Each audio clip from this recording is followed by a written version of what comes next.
जय जय नरदेव नरदेव देव जय जय नरदेव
भट्टी का अंतिम दिन।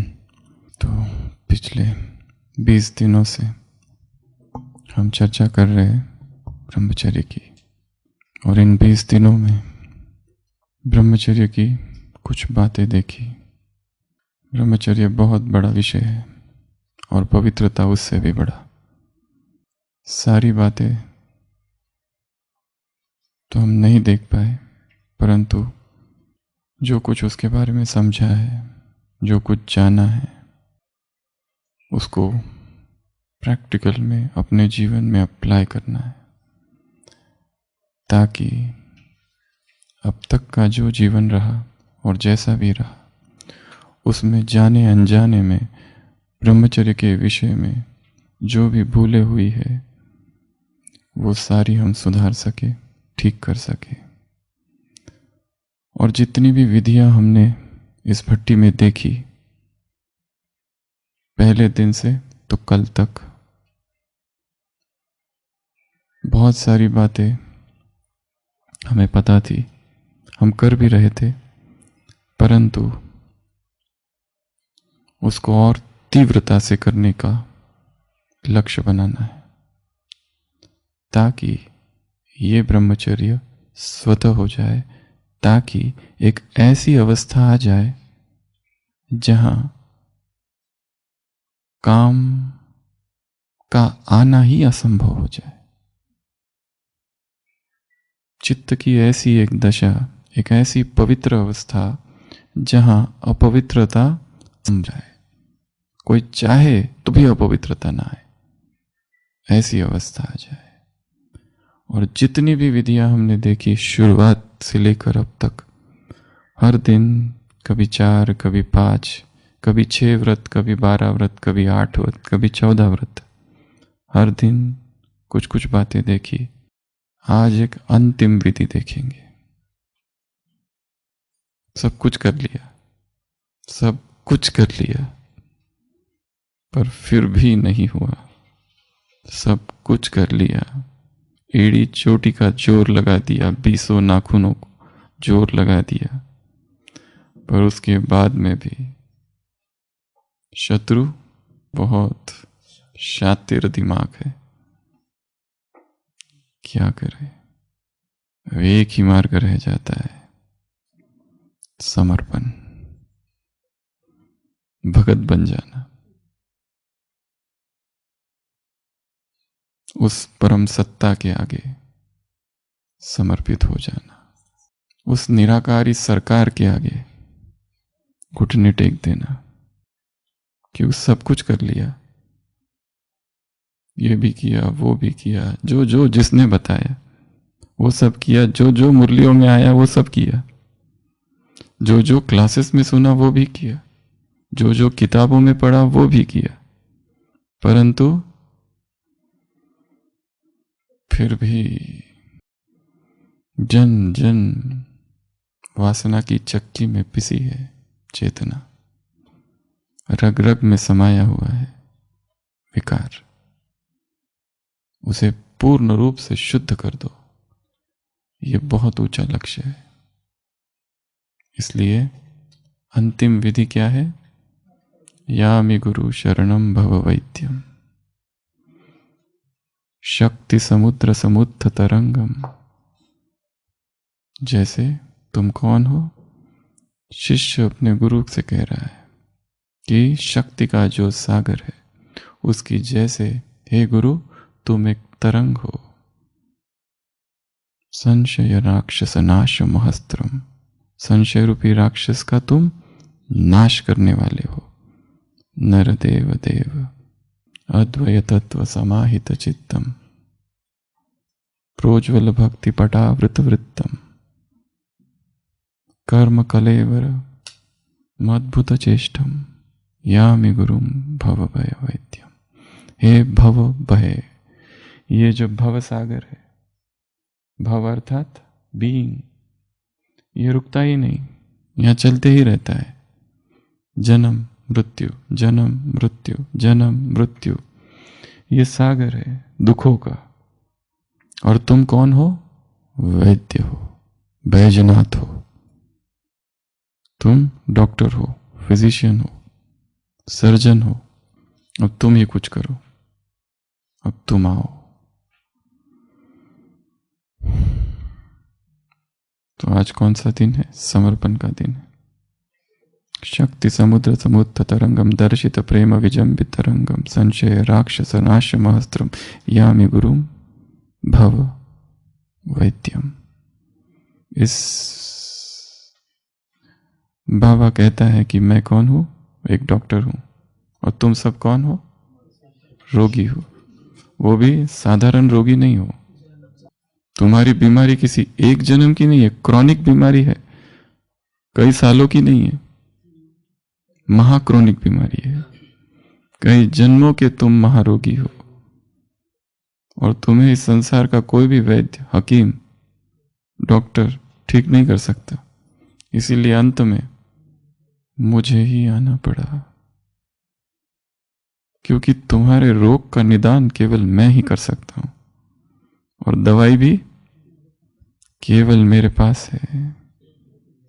अपने गुरु से कह रहे अद्वय तत्व समाहित चित्तम, तुम निरंतर अद्वय, जो अद्वैत है उसमें चित्त तुम्हारा समाया हुआ है। प्रोज्वल भक्ति पटावृत वृत्तम, तुम्हारी भक्ति के कपड़े तुमने जैसे भक्ति के पहन रखे, एक के ऊपर एक प्रभु प्रेम के। कर्म कलेवर मद्भुत चेष्टम, कर्म लीला है तुम्हारी। भगवान जो कर्म करते हैं उसे लीला कहा जाता है। गुरु भी जो करता है, शिष्य कह रहा है कि तुम जो कुछ करते हो वो एक दिव्य लीला है, स्पोर्ट है, खेल है। इसलिए मैं तुम्हारी शरण में आया हूं, भव भय वैद्यम, भव वैद्य हो तुम। सब कुछ कर लिया, अब अंत में शरणागति, अंत में समर्पण। शरणागति बड़ा ऊंचा शब्द। ये गीत जो अभी सुना, हमने ये गीत बेलूर मठ में सुना था पहली बार, कोलकाता। हजारों सन्यासी बैठे थे और तब ये गीत बजा। वो सारे सन्यासी गा रहे थे। क्या इसका अर्थ है पता नहीं था, पर अश्रुधाराएं बह रही थी बस। एक साथ हजारों सन्यासी एक ही स्वर में एक ही गीत गा रहे थे। वो पवित्र वायुमंडल और वो एक विशिष्ट प्रकार की धूप, उसका सुगंध, वो शाम का समय, बहुत गहरा असर था उसका। ये गीत लिखा है स्वामी विवेकानंद ने 1898 में। तो समर्पण। महाभारत में एक दृश्य है, कहानी है। युद्ध अभी होने वाला है और ये गृह युद्ध है। ये दुश्मनों के बीच युद्ध नहीं है, आपस में युद्ध है, भाइयों के बीच युद्ध है। तो दोनों ओर की सेनाएं, जो मित्र संबंधी उनके पास पास जा रहे, ये पूछने कि आप हमारी तरफ से लड़ोगे या उनकी तरफ से लड़ोगे। कृष्ण के पास भी जा पहुंचे दो लोग, ये पूछने के लिए कि आप किसकी तरफ से हो, क्योंकि कृष्ण सम्राट है, बहुत बड़ी सेना है उसके पास। वो जिस ओर से लड़ेगा विजय निश्चित है, इतनी बड़ी सेना है उसकी, सैन्य बल है उसके पास। इसके लिए जैसे सभी के पास गए वैसे इनके पास भी आए। शायद दोपहर का समय होगा, कृष्ण सो रहे हैं। दुर्योधन पहले आ पहुंचा और देखा सो रहे हैं, सिर के पास सिराने बैठ गया। अहंकार निरंतर सिर पर बैठता है। अर्जुन भी आया, देखा सो रहे, बैठ गया। विनम्रता का स्थान चरणों में है। युद्ध का निर्णय हो चुका, चैप्टर क्लोज। महाभारत का परिणाम यहीं पता चल गया, कौन जीतने वाला है और कौन हारने वाला है। अभी युद्ध हुआ ही नहीं, अभी तो बात हुई नहीं, अभी मीटिंग भी नहीं हुई, कोई एग्रीमेंट नहीं हुआ है, पर युद्ध का परिणाम पता चल गया है। जो समर्पित करता है स्वयं को प्रभु के आगे, उसकी जीत निश्चित है। आज की मुरली में शब्द है 100% निश्चित विजय। कृष्ण जागे, देखा, अरे अर्जुन तुम कब आए? दुर्योधन कहता है पहले मैं आया हूं। अहंकार को जताना होता है, अहंकार मांग करता है, अहंकार सिद्ध करता है, अहंकार कहता है मैं हूं।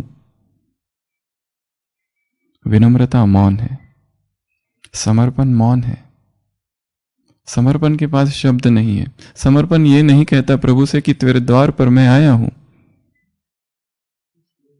समर्पण तो कुछ कहता ही नहीं। समर्पण तो बस समर्पण है। समर्पण की कोई मांगे नहीं है, सरेंडर की कोई डिमांड्स नहीं है। हम समर्पण किए हुए हैं, हमें ये मिलना चाहिए। अगर समर्पण ही अहंकार बन जाए तो वो समर्पण कैसा? वो समर्पण है ही नहीं। समर्पण का कोई दिखावा नहीं, समर्पण का कोई आडंबर नहीं। अगर समर्पण मांग करता है, अधिकार जताता है, तो वो समर्पण की अवस्था से गिर चुका है। समर्पण कुछ कहता ही नहीं, समर्पण मौन है। परंतु मैंने तो पहले अर्जुन को देखा, परंतु पहले मैं आया हूं। फिर मांग करता है, फिर जिद करता है, फिर जिद करता है। अहंकार का स्वभाव सिद्ध और जिद करना है। विनम्रता हार स्वीकार करता है, कर लेती है। अर्जुन कहता है हां पहले यही आए हैं, मैं नहीं आया। परंतु फिर भी कृष्ण कहते हैं कि जो छोटा होता है उसका अधिकार ज्यादा, और अहंकार जब भी सुनता है कि दूसरों के पक्ष में निर्णय होने वाला है, तिलमिला उठता है, भय लगने लगता है, डर लगता है अहंकार को। अहंकार कपने लगता है, अहंकार को चिंता होने लगती है, अब मेरा क्या होगा, कहीं इसने इतनी बड़ी सेना मांग ली तो फिर मेरा क्या होगा। पर थोड़ी सी शांति मिलती है जब कृष्ण कहते हैं कि दो पर्याय है, एक तरफ मैं रहूंगा और एक तरफ मेरी सेना, दोनों में से तुम एक को चुनो। तब थोड़ा सा दुर्योधन को और ज्यादा चिंता हो जाती है। क्यों? क्योंकि ये तो सेना ही मांगेगा। कृष्ण कहता है एक तरफ मैं रहूंगा निहत्था, मेरे पास कुछ भी नहीं, और दूसरी तरफ मेरी नारायणी सेना। दुर्योधन को बहुत चिंता है। अहंकार हमेशा जो विनम्र है उसको मूर्ख ही समझते हैं। जो कुछ निरंकारी व्यक्ति करता है उसको जो अहंकारी है उसके लिए वो मूर्खता है, बुद्धू है, वो कुछ को समझ में नहीं आता है उसको। परंतु दुर्योधन को चिंता भी है कि दुर्योधन थोड़ा चिंतित है, परंतु उसकी चिंता का निवारण तो तब हो जाता है जब अर्जुन कहता है कि मुझे गोविंद आप चाहिए और कुछ भी नहीं। छाती फूल जाती है, परंतु दिखा भी नहीं सकता, क्योंकि अहंकार अर्थात खौफनाक आत्मा, अंदर एक बाहर दूसरी। अंदर से इतनी खुशी हुई है, इतनी खुशी हुई है और इतना हर्ष हुआ है अर्जुन की मूर्खता पर भी कि कैसा मूर्ख निकला, परंतु अपनी खुशी को जतला भी नहीं सकता। इसलिए कहता है ठीक है, जब अर्जुन ने आपको मांग ही लिया है तो मैं ही नारायणी सेना ले लेता हूं। और अंदर से इतनी खुशी है, इतनी खुशी है। अहंकार संसार को मांगता है, नम्रता भगवान को मांगती है। समर्पण कहता है मुझे ये वस्तुएं नहीं चाहिए, ये फैसिलिटीज नहीं चाहिए, ये सैल्वेशन नहीं चाहिए, ये कमरा वो कमरा, ये शॉल वो शॉल, ये जूते वो जूते, ये बिस्तर वो बिस्तर, ये घड़ी वो घड़ी, ये डायरी वो डायरी, ये कंप्यूटर वो कंप्यूटर, ये लैपटॉप वो लैपटॉप, ये डिपार्टमेंट वो डिपार्टमेंट, यहाँ एसी वहां नहीं एसी, वहां फैन, यहाँ इंटरनेट कनेक्शन 24 घंटे। समर्पण कुछ भी नहीं मांगता। समर्पण कहता है मुझे तुम चाहिए और कुछ नहीं चाहिए, मैं तुमसे तुमको मांगता हूं। समर्पण क्या कहता है भगवान से? मैं तुमको तुमसे मांगता हूं, तुम दे दो मुझको बस। Seek ye first the kingdom of God and all these things shall be added unto it। Jesus कहता है भगवान से उसकी चीजें नहीं मांगो, उसको उससे मांग लो। Seek ye first the kingdom of God, उसका राज्य, फिर ये सारी चीजें हैं इस संसार की वो तुम्हें अपने आप मिल जाएगी, कुछ भी करना नहीं पड़ेगा। और दुर्योधन खुश होकर छाती फुलाते हुए पहुंच जाता है खुशखबरी सुनाने उनके पास जो षड्यंत्र की जननी है, जिससे षड्यंत्र सीखे है। और वो सभी खुश हो रहे कि हमें कौन मिल गया? नारायणी सेना मिल गई। और अर्जुन ने क्या पाया? एक निहत्था कृष्ण बस। और वो भी लड़ने वाला नहीं है, ये भी उसकी प्रतिज्ञा है कि मैं शस्त्र नहीं उठाऊंगा। ये कैसा सौदा रहा? तुम्हें पाके हमने जहां पा लिया है, ये नशा है उसका। पर जिनको ये नशा रहता है दूसरे उसे मूर्ख समझते हैं। जो भौतिक जगत में प्राप्ति है वो अध्यात्म में अप्राप्ति है, अध्यात्म में, और जो अध्यात्म में प्राप्ति है वो भौतिक जगत में अप्राप्ति है। ये सिद्धांत है। जिसे हम समझते हैं प्राप्ति, संसार वाले समझते अप्राप्ति। जिसे संसार वाले समझते हैं प्राप्ति, उसे हम क्या समझते हैं? अप्राप्ति। 20 दिन से गीत सुन रहे हैं हम। शरीरम स्वरूपम तथा वा कलत्रम यतश्चारु चित्रम धनम मेरु तुल्यम। तुम्हारे पास शरीर बहुत सुंदर है, क्या फायदा? क्या करोगे? तथा वा कलत्रम, पत्नी बहुत सुंदर है, क्या करोगे?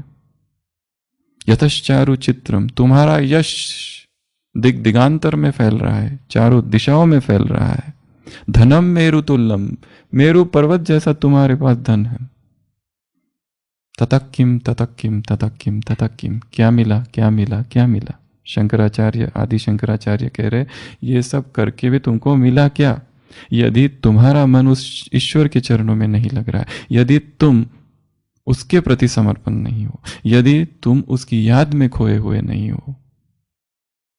गुरुरंग्र पद में मनश्चेन्द्र लग्नम, ततक्किम ततक्किम ततक्किम ततक्किम। कलत्रम धन पुत्र पौत्रादि सर्वगृहम बांधवा सर्वमेताद्विजातम, सब कुछ तुमको मिल गया है, पर क्या फायदा? धन मिला, पुत्र मिला, पत्नी मिली, रिश्ते मिले, संबंधी मिले, सारा कुछ मिल गया है, क्या इसमें सुख है? और लग रहा है तुमको इन सब में सुख है कि मुझे प्रेम करने वाले इतने सारे, मेरा ध्यान रखने वाले इतने सारे हैं, पर ये सब व्यर्थ है, कुछ भी काम का नहीं है ये सब। दुर्योधन के पास इतनी बड़ी सेना है, क्या हुआ? अंत में पराजय ही हुई, क्योंकि जहां भगवान है वहीं विजय हो सकती है। जहां धर्म है उसी शिविर में मैं जाऊंगा, मैं अधर्म के शिविर में नहीं जा सकता। कृष्ण आया है शांति संदेश लेकर। दुर्योधन बहुत आवभगत करता है, कहता है आप दुशासन के महल में जो सबसे सुंदर है वहां आपको ठहराऊंगा। कृष्ण कहता है नो, मैं विदुर के घर जाऊंगा। दुर्योधन को गुस्सा आता है, इस ग्वाले की ऐसी हिम्मत। मन ही मन कहता है झूठ है, वो मिथ्या है, ऊपर से आवभगत कर रहा है पर अंदर से घृणा भरी हुई है। और पूछता भी है कि मैं खुश होता यदि आप मेरे घर आते तो, मेरा आतिथ्य स्वीकार करते तो। कृष्ण कहता है मैं तुम्हारा आतिथ्य कैसे स्वीकार करूं, क्योंकि मैं तुम्हारा मित्र हूं नहीं। दुर्योधन कहता है ये आप कैसे कह सकते हैं कि आप मेरे मित्र नहीं हो? आप मेरे मित्र हो, मैं आपसे उतना ही स्नेह करता हूं जितना पांडव करते हैं।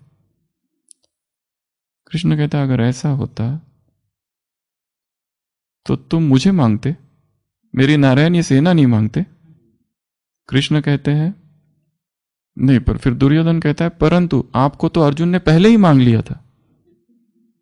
कृष्ण कहते हैं अब जब अर्जुन ने मुझे पहले ही मांग लिया तो मैं आपका आतिथ्य कैसे स्वीकार कर सकता हूं? सबसे ऊंची प्रेम सगाई, दुर्योधन का मेवा त्यागो साग विदुर घर खाई। सबसे ऊंची प्रेम सगाई गीत है, छिलके खा लिया। तो भगवान वहां है जहां प्रेम है, भगवान वहां है वहां विनम्रता है, भगवान वहां है जहां समर्पण है। वो वहां नहीं है जहां अहंकार है। जो अहंकार कहता है मैं काम को जीत लूंगा, वहां पर डर है, खतरा है। दृढ़ संकल्प तो है, परंतु दृढ़ संकल्प के साथ अहंकार का भी पोषण हो रहा है कि मैं काम जीत हूं, मैं ब्रह्मचर्य में स्थित हूं, नैष्टिक ब्रह्मचारी हूं, बाल ब्रह्मचारी हूं, संपूर्ण पवित्र हूं, मेरे जैसा पवित्र कोई नहीं है यहां पर। जो है अपनी पवित्रता की डींगे हाँकता है, प्राइड हैथ अ फॉल, उसे गिरना होगा, क्योंकि पवित्रता बड़ा सूक्ष्म है, बड़ी सूक्ष्म चीज है। कब कहां मन आ जाए, कोई अच्छा लगने लगे, पता ही नहीं चलता।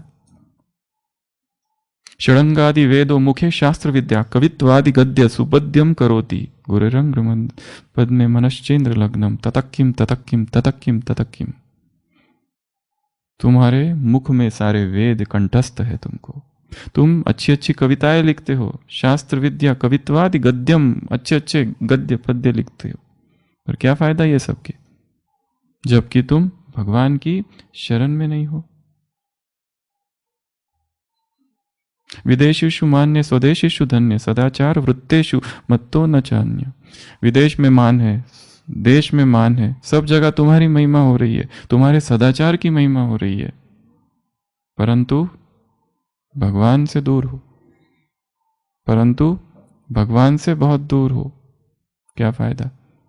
हॉस्पिटल खोल के रखे, गरीबों की सेवा कर रहे हो, पर तुम खुद रोगी हो, क्या फायदा? रोगियों की सेवा बहुत कर रहे हो, पैर दबा रहे हो बैठकर रोगियों के दिन रात, पर स्वयं रोगी चित्त है, स्वयं के रोग को नहीं हटाया, क्या फायदा, क्या फायदा, क्या फायदा। ततक्किम ततक्किम ततक्किम। वैराग्य द्वारा, बाहरी आकर्षणों से, योग एवं ध्यान द्वारा, योग ध्यान की सफलताओं से भी तुमको वैराग है। पत्नी के सुंदर मुख एवं पृथ्वी की समस्त धन संपदा से तुम्हारा मन दूर हट गया है। वन में रहने का, घर में रहने का भी तुम्हारा मन आकर्षित नहीं होता है। ना तो उस घर का आकर्षण है, ना तो वन का आकर्षण है। अपने घर का सबको आकर्षण रहता है ना। अपने कमरे को देखो कितना आकर्षण है, आंख बंद करके, आंख बंद करके देखो जहां हम रहते हैं जो घर, कितना आकर्षण है। तुम्हारा मन उस आकर्षण से हट गया, वन की आकर्षण से भी हट गया, वन में जो कुटिया है उससे भी हट गया, परंतु फिर भी क्या फायदा, उस वैराग से भी क्या फायदा। सब कुछ कर लिया परंतु ततक्किम ततक्किम ततक्किम ततक्किम। इसलिए ब्रह्मचर्य का प्राप्त करने का अंतिम मार्ग क्या है? समर्पण कर दो योग, उसका प्रेम घुटने टेक दो कि अब तुम करो, मैंने सब कुछ कर लिया, अब तुम आओ। तो आज से अगले 3 महीने तक प्रार्थना करनी है रोज बाबा से। प्रार्थना शब्द भक्ति का है। मांगना भक्ति में मांगना होता है, परंतु दिन में एक बार जरूर। सारे ज्ञान को भूल जाओ, सारे योग को भूल जाओ, अपनी सारी सेवाओं को भूल जाओ, जो धन है उस धन को भूल जाओ, मित्र संबंधियों को भूल जाओ, अपने घर परिवार को भूल जाओ, पद पोजीशन क्या पड़ा है, क्या क्या है, सब कुछ भूल कर समर्पण कर देना। पवित्रता दे, अखंड ब्रह्मचर्य दे, ऐसी पवित्रता दे बाबा कि जो जीवन पर्यंत चले, आजीवन ब्रह्मचर्य व्रत धारण रहे। इस 21 दिन की भट्टी में जितनी जितनी बातें हमने सुनी, जानी, समझी, जहाँ पहले भी जानते थे या इससे भी ज़्यादा जानते होंगे, या किताबों में इससे अधिक भी लिखा है और मुरलियों में तो इतनी गहराई है, वो सारी बातें हम समझे, ऐसी बुद्धि दे, सद्बुद्धि दे। क्या मांगना है बाबा से? सद्बुद्धि दे, तू बुद्धि दे, तू तेज दे, वैराग दे।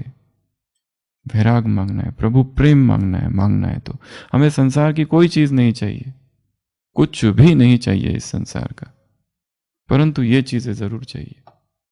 प्रभु प्रेम चाहिए, वैराग चाहिए, तपस्या चाहिए, ब्रह्मचर्य चाहिए, पवित्रता चाहिए। आज की मुरली कितनी कड़ी मुरली है। इस ब्रह्मचर्य के मार्ग पर 4 बाधा, माया के कौन कौन से रूप? प्रख्यात, गुप्त, रॉयल और चौथे कौन सा? आर्टिफिशियल, कृत्रिम। अलग अलग रूपों से माया आएगी। अलबेलेपन की लीला समाप्त करो, अपने पास्ट को खत्म करो।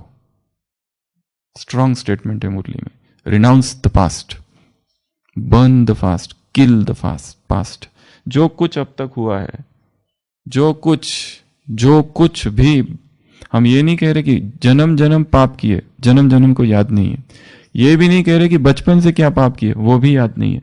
पर हर व्यक्ति जब से ब्राह्मण बना है तब से तो उसको याद है जरूर। हाँ, कुछ है जो बचपन से ही ज्ञान में चल रहे हैं, पर ज्ञान में चलना एक बात है, ब्रह्मा कुमार बनना एक बात है, कुमारी बनना एक बात है, और ब्राह्मण बनना एक बात है। जब से ब्राह्मण बने तब से हर एक को स्मृति तो है, और ज्यादा विकर्म पाप तभी से हुए हैं। वो जो कुछ भी किया है, जो कुछ भी हुआ है, क्या करना है? अब उसको खत्म कर दो, भस्म कर दो। अब उसका बार बार चिंतन नहीं करना है, बार बार पश्चाताप करने में भी अब समय नहीं गंवाना है। बहुत कर लिया, जो था वो तो था, बस अब भूल जाओ। इन सब पापों के साथ ही मैं तेरी शरण में आया हूं। मेरे पाप जितने हैं उतने किसी के भी नहीं है। मेरे पाप अनंत है तो तेरी कृपा और दया भी अनंत है। मेरे जैसा अपराधी कोई नहीं है संसार में, तो तेरा जैसा दयावान भी कौन है? कोई है तेरे जैसा दयावान? मेरे अपराध अनगिनत है, क्या तेरी कृपा अनगिनत नहीं है? वो रहम है का सागर है। रहम कर, कृपा कर, दया कर। शरणागति हूं, शरण में आया हूं, शरण कमल में तेरी। काजल सा अंतर है, काला ही काला है जीवन पूरा। इतना कालापन है अंदर, क्या बताऊं बाबा, निकलता ही नहीं। रोज स्नान करता हूं ज्ञान से, रोज उठकर अमृत वेला करता हूं, दिन रात सेवाओं में लगा दिया, परंतु कालापन इतना गहरा है, काजल की कोठरी सा कालापन है।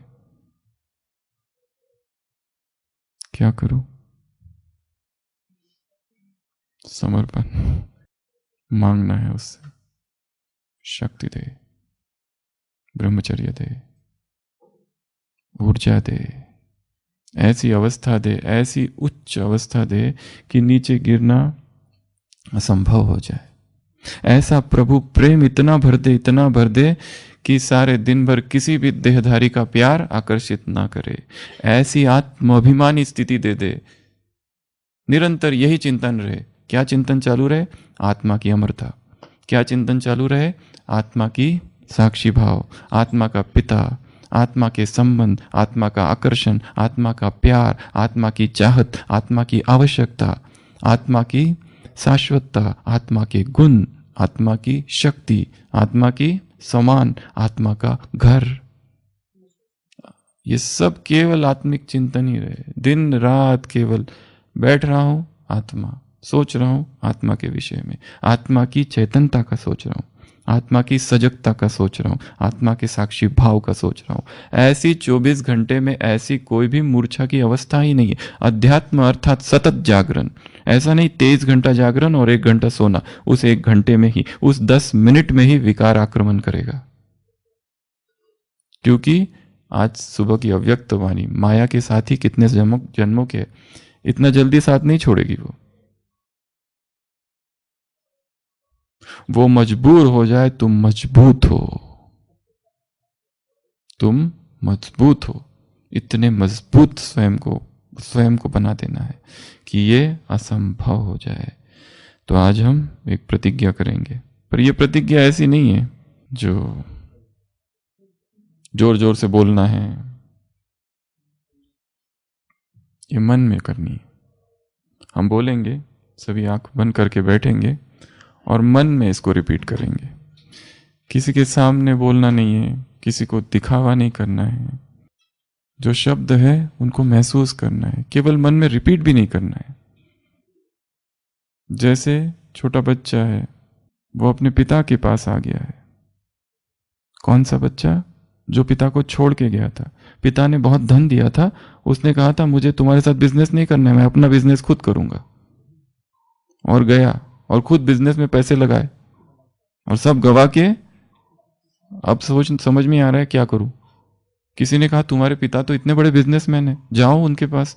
वो कहता है किस मुंह से जाऊं, मैं ही तो झगड़ कर आया था।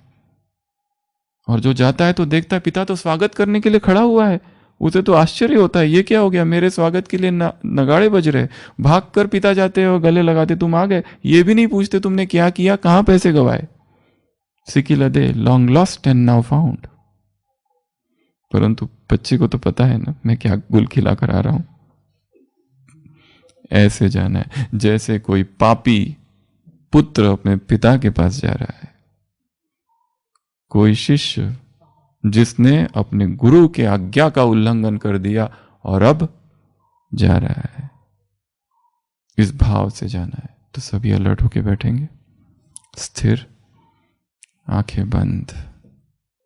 कुछ देर पहले स्वयं को आत्मिक स्वरूप में स्थित करेंगे और अव्यक्त बाप दादा जैसे मेरे सम्मुख है ये देखेंगे। जो जो वाक्य हम कहेंगे वो मन में रिपीट करने हैं और भावना के साथ, गहराई के साथ। प्राण प्यारे, अव्यक्त बाप दादा को सम्मुख देखते हुए, धर्मराज को भी आंखों के सामने देखते हुए 100% मन से समस्त ब्राह्मण परिवार के सामने आज मैं ये प्रतिज्ञा करता हूं कि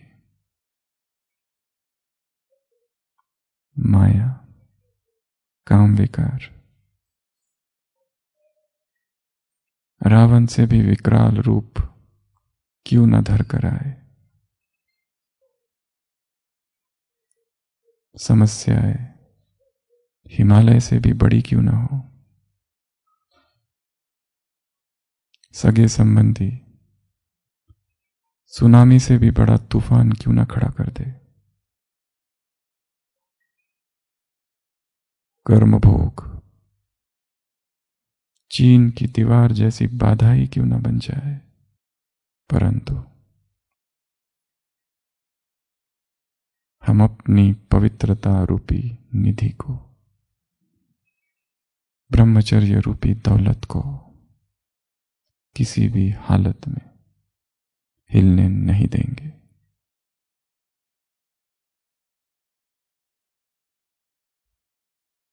बल्कि इस पवित्रता की खुशबू से सारे विश्व को सुगंधित कर पाक कर देंगे। बाबा, मैं तेरी शरण में आया हूं। ऋषि कुमार हूं, ऋषि कुमारी हूं। आज से मेरा ये जीवन तुम्हारा है, तुम्हारे लिए है।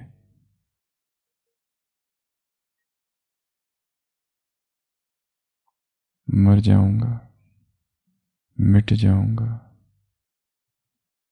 पर आपसे जो पवित्रता का वादा किया है वो नहीं तोड़ूंगा।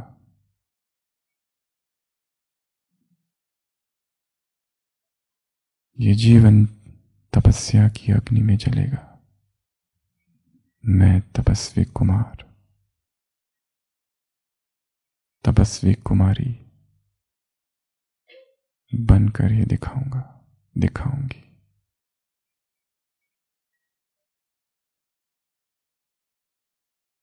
जब तक इस कार्य को पूरा न कर दूं, चैन से नहीं बैठूंगा।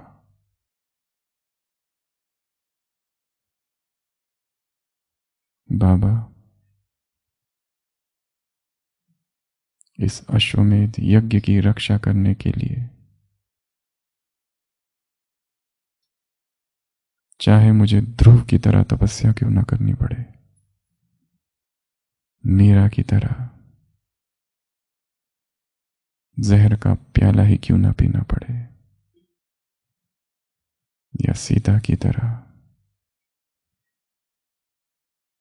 अग्नि परीक्षा ही क्यों न देनी पड़े। हंसते हंसते कई बार ये सारी परीक्षाएं देने के लिए मैं तैयार हूं। कुछ भी त्याग करना पड़े, कितना भी सहना पड़े, आपका दिया हुआ जो कार्य है सारे विश्व को पावन बनाने का, वो मैं करके रहूंगा। यही जीवन का लक्ष्य है, यही जीवन का उद्देश्य है, स्वप्न है।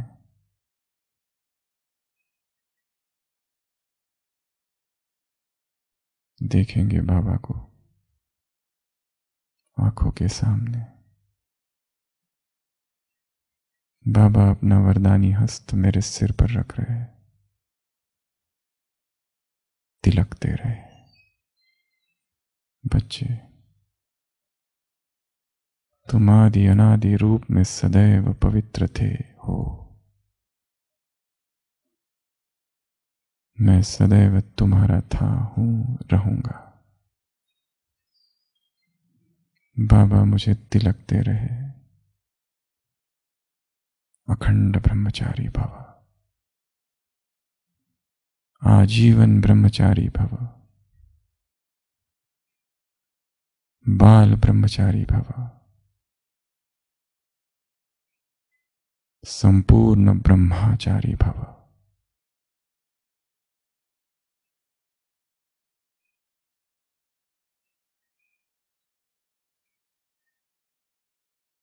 पवित्र भव।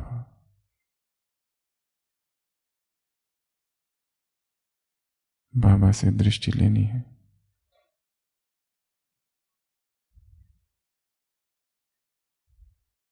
ब्राह्मण बनने के बाद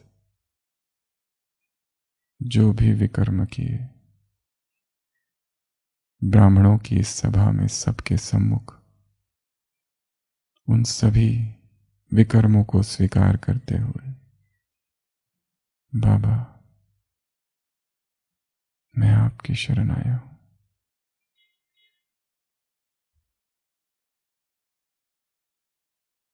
बह जाने दो आंसू,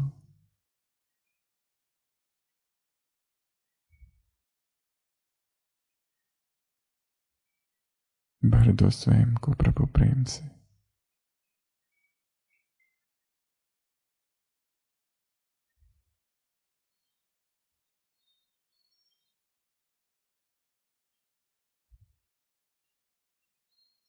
इस 21 दिन की भट्टी में तप कर मैं पवित्र हुआ हूं। आज 21 मार्च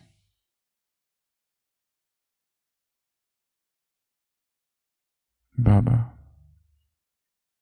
मैं प्रतिज्ञा करता हूं कि जब तक यह आत्मा इस शरीर में है तब तक प्रत्येक श्रीमत का पालन करूंगा। अखंड ब्रह्मचर्य व्रत को धारण किए रहूंगा।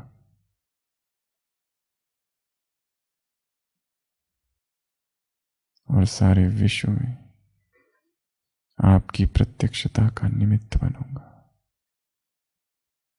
फिर से देखेंगे बाबा मुझे गले लगा रहे। परमात्मा बाहोय, प्रभु प्रेम का अनुभव।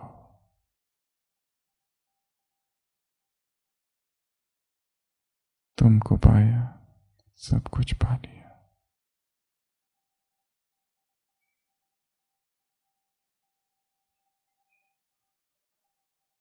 ओम शांति।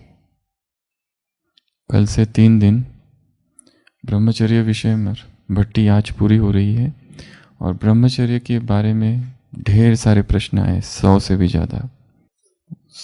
ज़्यादा है। बहुत सारे गहरे गहरे और ऐसे ऐसे प्रश्न हैं जो शायद हम लोगों ने भी नहीं सोचा था कि ऐसे भी प्रश्न हो सकते हैं। ये फाउंडेशन है ब्रह्मचर्य। कुमारों के ढेर सारे प्रश्न हैं, कुमारियों के प्रश्न हैं, गृहस्थ सब भाई बहनों के, कि क्या क्या प्रैक्टिकल डिफिकल्टीज आ रही है सबको ब्रह्मचर्य व्रत को धारण करने में। अगले 3 दिन उसकी चर्चा होगी। अच्छा, ओम शांति।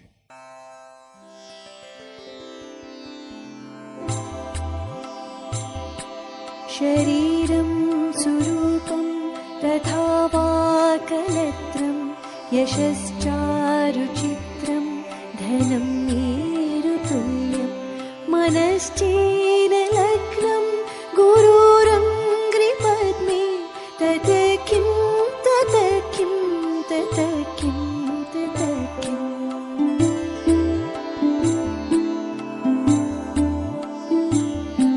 कलत्रं धनं पुत्रपौत्रादि सर्वं गृहं बान्धवा सर्वमेतद्धिजातं मनश्चेनलग्नं गुरुरङ्घ्रिपद्मे तत् किं तत् किं तत् किं तत् किम्।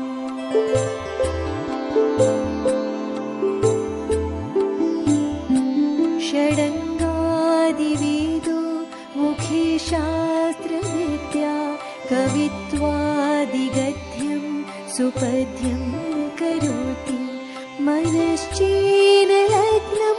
गुरुरङ्घ्रिपद्मे तत् किं तत् किं तत् किं तत् किम्।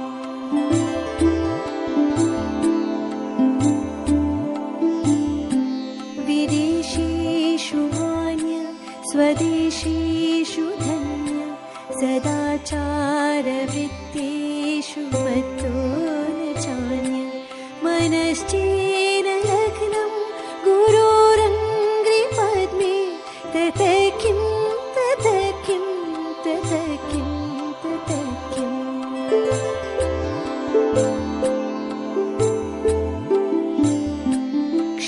क्षमामण्डले भूपभूपालवृन्दै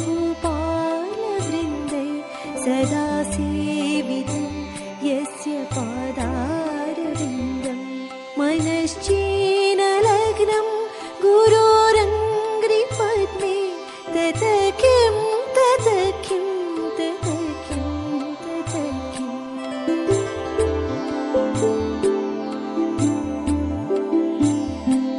यशो मे गतं दिक्षु दानप्रतापात् जगद्वस्तु सर्वं करे यत्प्रसादात् मनश्चेन